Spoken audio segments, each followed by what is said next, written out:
suis Caroline, je suis étudiante en architecture et j'avais un désir d'avoir une grossesse, mais pas tout de suite, quelque chose de programmé car justement je voulais finir mes études. Et j'ai une amie et elle m'a parlé de la vitrification. J'ai découvert qu'en France on pouvait pas le faire. J'ai trouvé que c'était possible de le faire en Espagne et j'ai choisi IVI, donc Barcelone, c'était ce qu'il y avait de plus près. Et ensuite, voilà, j'ai regardé sur les forums comment on parlait d'IVI et j'ai décidé d'aller vers cette clinique.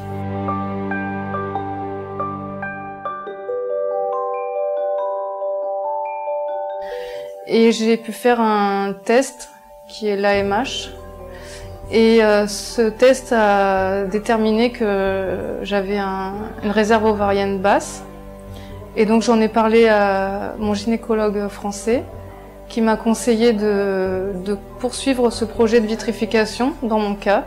Elle m'a dit que IVI c'était une bonne clinique et qu'elle avait entendu parler du docteur Guérin et ça m'a confortée dans l'idée de venir ici.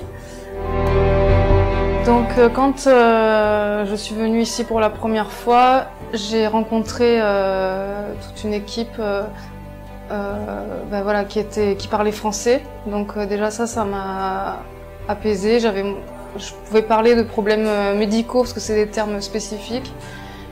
Donc on est pris en charge dès le départ, depuis l'accueil jusqu'au moment où on voit le médecin.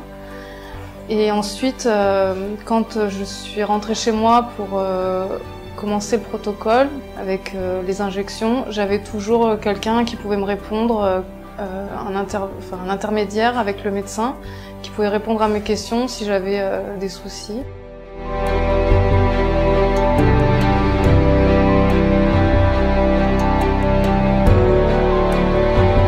Quand j'ai découvert que j'avais une réserve ovarienne basse, j'avais déjà recommencé mes études, j'avais quitté mon ancien travail et c'était des études longues pour être architecte. Et du coup, comme j'avais pas d'argent pour pouvoir faire la vitrification, j'ai décidé de vendre ma voiture et avec cet argent, j'ai pu payer 2 vitrifications et donc ça m'a bien aidée. Quand j'ai vendu ma voiture, ma maman m'a donné la sienne, sa vieille voiture. Voilà.